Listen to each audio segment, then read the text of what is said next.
Evangelho do Dia. Em nome do Pai, do Filho e do Espírito Santo. Amém. Senhor, nós te pedimos a graça, a tua força, a tua sabedoria para vivermos, amarmos e compreendermos esta palavra. Evangelho de Jesus Cristo segundo Lucas. Glória a vós, Senhor. Jesus estava expulsando um demônio, que era mudo. Quando o demônio saiu, o mudo começou a falar, e as multidões ficaram admiradas. Mas alguns disseram, é por Beelzebu, o príncipe dos demônios, que ele expulsa os demônios. Outros, para tentar Jesus, pediram-lhe um sinal, mas Jesus, conhecendo o pensamento deles, Jesus disse, todo reino dividido em grupos que lutam entre si será destruído, e uma casa cairá sobre outra. Ora, se até Satanás está dividido contra si mesmo, como o seu reino poderá sobreviver? Vocês dizem que é por Beelzebu que eu expulso os demônios. Se é através de Beelzebu que eu expulso os demônios, através de quem os filhos de vocês expulsam os demônios? Por isso, eles mesmos hão de julgar vocês. Mas se é pelo dedo de Deus que eu expulso os demônios, então o reino de Deus chegou para vocês. Quando um homem forte e bem armado guarda sua casa, os bens deles estão em segurança. Mas quando chega um homem mais forte do que ele e o vence, arranca-lhe a armadura na qual ele confiava e reparte o que roubou. Quem não está comigo está contra mim, e quem não recolhe comigo espalha. Palavra da salvação, glória a vós, Senhor.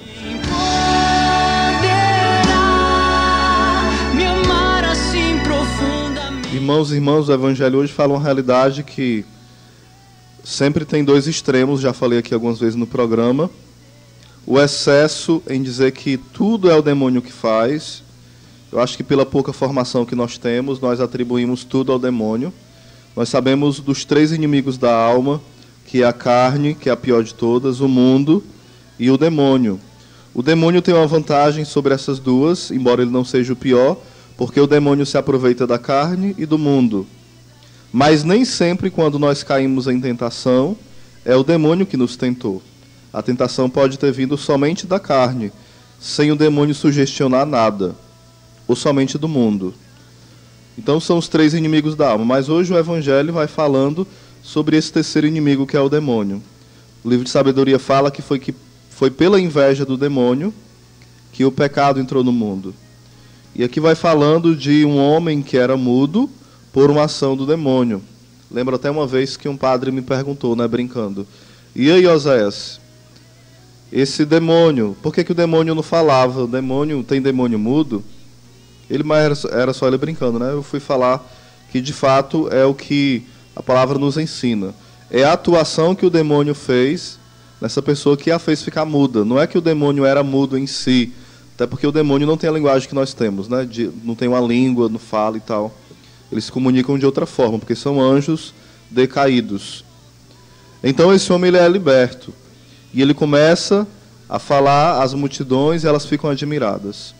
Hoje também, tanto no sentido espiritual como no sentido mesmo da palavra literal, o demônio tem calado muitas pessoas. A voz dos profetas de Deus, dos grandes homens de Deus, que deveriam ser, tem sido omissa, infelizmente, gente. Nós percebemos que aqueles que foram consagrados para serem ministros da paz, ministros da cura, ministros da vida interior, infelizmente, algumas vezes fogem dessa missão. Santa Margarida de Alacoque, Jesus aparecendo para ela, mostrou o coração dele ensanguentado, ferido, coroado de espinhos, mas inflamado de amor, incendiado de amor. E Jesus fala para ela que as maiores feridas que causavam no seu santo coração era aqueles que eram consagrados a Ele, ou seja, as pessoas que Deus elegeu para ter uma vida mais radical, chamarem outros à santidade.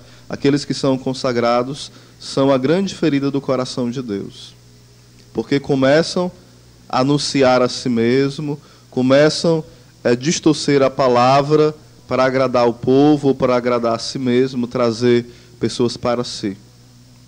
Infelizmente, nós encontramos pessoas que fazem o absurdo de falar mal de um padre. Isso é errado.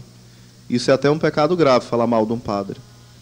Mas, de forma nenhuma, nós podemos omitir que, infelizmente, há padres que omitem a sua missão de santidade.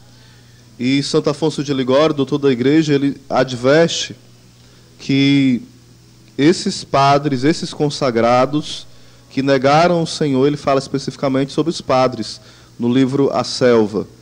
Ele fala que os padres têm uma glória muito grande. Ele vai dando mais de metade do livro mostrando na vida dos santos, mostrando na Bíblia, na patrística, a glória que um padre tem por graça de Deus. Por graça, não por mérito.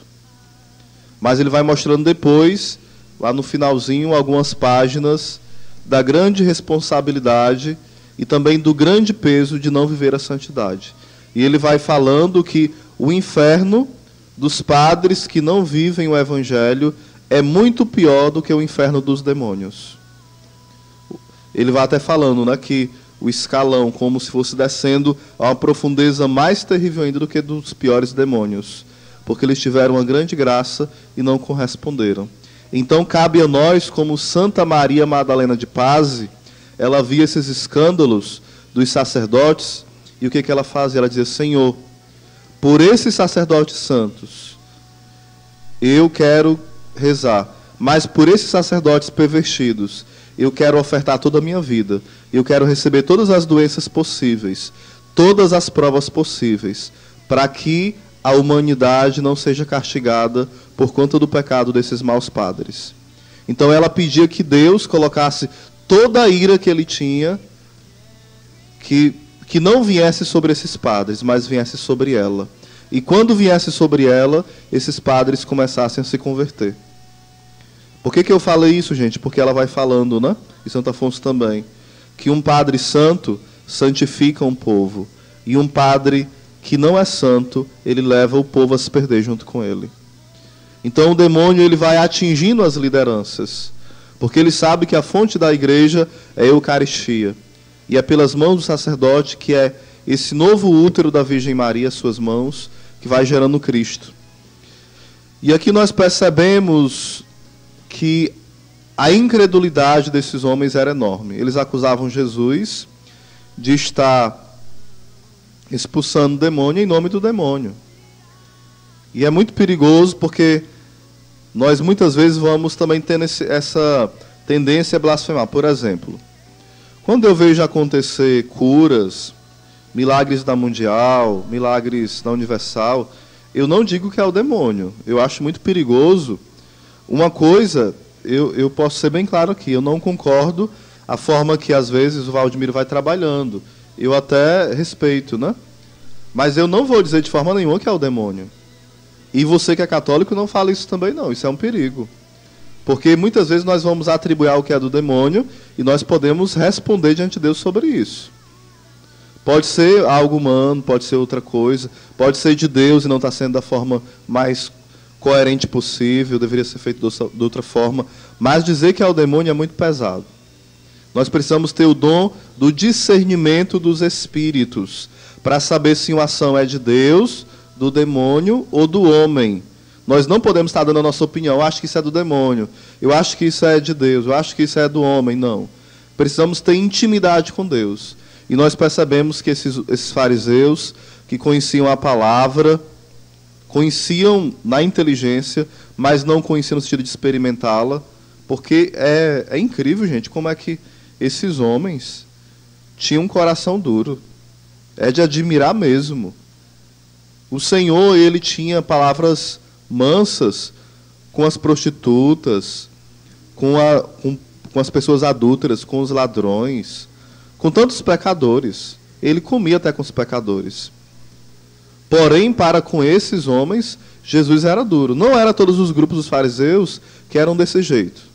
Porém, haviam grupos que infelizmente viviam e davam a sua vida para perseguir Jesus e pegá-lo em alguma falha. E muitas vezes nós somos também desse, nós estamos na igreja e nós vivemos buscando e gastando a nossa vida procurando erro. Procurando erro no padre, procurando erro no coral, procurando erro nas pastorais, procurando erro nos pregadores, procurando erro nos cantores, procurando erro em tudo e em todos. E nós estamos, sem dúvida, dando brecha para que o demônio reine. Porque quando nós passamos a nossa vida, como esses fariseus, procurando defeito nos outros, procurando uma forma de acusar, nós estamos agindo como pessoas imaturas. Como pessoas feridas pela inveja, pelo orgulho. Porque só os invejosos, os orgulhosos não se abrem a mudar de vida. E muitas vezes nós lemos todo dia a Bíblia, rezamos todo dia, e isso nos torna pior do que antes. Por quê? Nós não temos a disposição de ser pessoas humildes e falar, não, nesse ponto eu preciso mudar. Nesse ponto eu estou errado. Eu preciso melhorar em casa nesse ponto. Eu preciso melhorar no meu trabalho nesse ponto. Quantas vezes eu aceitei que várias pessoas me corrigissem aqui na rádio. Oséias, isso não está bom, e pode melhorar nisso. E porque foram dando dicas, o programa foi melhorando. Nós devemos estar abertos às correções. Algo do Evangelho que é interessante, que a gente precisa também estar atento, é que Jesus vai falando que aqueles homens estavam sendo um pouquinho burros, porque eles achavam que o demônio estaria dividido. Como é que o demônio expulsa o demônio? Por isso que você não pode ir para macumba querer alguém tá manifestado em casa, com alguém suspeito, com manifestação. Então, vamos levar para macumba, vamos levar para o espiritismo. Se você vai com 1, volta com 10, não tenha dúvida. Se você vai para um local onde tem o demônio, você está dizendo que o demônio pode reinar na sua vida. Então, quando tem algo estranho, uma doença estranha, ou uma manifestação, a pessoa está lá influenciada pelo mal, não é o local para levar, não é a macumba não, gente. Não é o espiritismo, não é uma curandeira que faz lá um banho e tal, não. Isso é errado e é pecado. E é burrice também. Se você lê a palavra, você sabe que esses locais são abomináveis aos olhos de Deus. Então é interessante que o Evangelho vai falando que o reino do demônio não se divide. E uma pergunta, e os demônios são unidos, já que não se divide? São unidos sim, nesse sentido. Os traficantes, eles se unem para fazer o mal, sim ou não? Se unem. Mas você acha que um traficante ama o outro ou não? Claro que não. Eles se odeiam. Mas quando eles querem fazer um grande assalto, os bandidos, as gangues, né, eles se unem, aquele grupo de bandidos se unem e faz um assalto. Mas cada um está buscando o seu próprio interesse. O seu dinheiro, a sua fama, o seu próprio bel prazer. Então os demônios são do mesmo jeito. Eles não estão unidos porque se amam. Eles se odeiam. Um demônio odeia ao outro. Porém, eles se juntam para perder as almas. Só que Jesus nos dá uma boa notícia. Ele é forte, o demônio. O demônio é muito forte. Mas existe alguém que é infinitamente mais forte do que ele. E ele chega, desarma esse que está com a nossa alma, que é o demônio muitas vezes, desarma ele e joga fora da nossa vida. Que hoje nós possamos tomar posse desta graça. Eu tenho do meu lado, dentro de mim, aquele que é o mais forte. E quem é o mais forte? É Jesus. É Jesus que é o Senhor. É o Senhor da minha doença, do meu pecado, dos meus problemas, das minhas dúvidas, do meu mau humor. Daquilo que parece impossível, Jesus é o Senhor. Então hoje ele pisa e novamente esmaga toda a ação do demônio na minha vida. Então eu não posso temer. Eu não posso temer se alguém vai botar macumba em mim, se alguém está falando mal de mim, se tem mal olhado, não. Tem pessoas que vivem se tremendo de medo de macumba, de inveja, de bruxaria. Não tenha medo. O mais forte, como fala a palavra, aquele que está em nós é maior do que aquele que está no mundo. E quem está em nós? É o Pai, o Filho e o Espírito Santo. Aquele que está em nós é muito maior, infinitamente maior. Ele nos ama e ele é todo poderoso. E nem o mal nos acontecerá. E se hoje está difícil, segura na mão dele. Deixa ele te amar. E você vencerá tudo. Amém.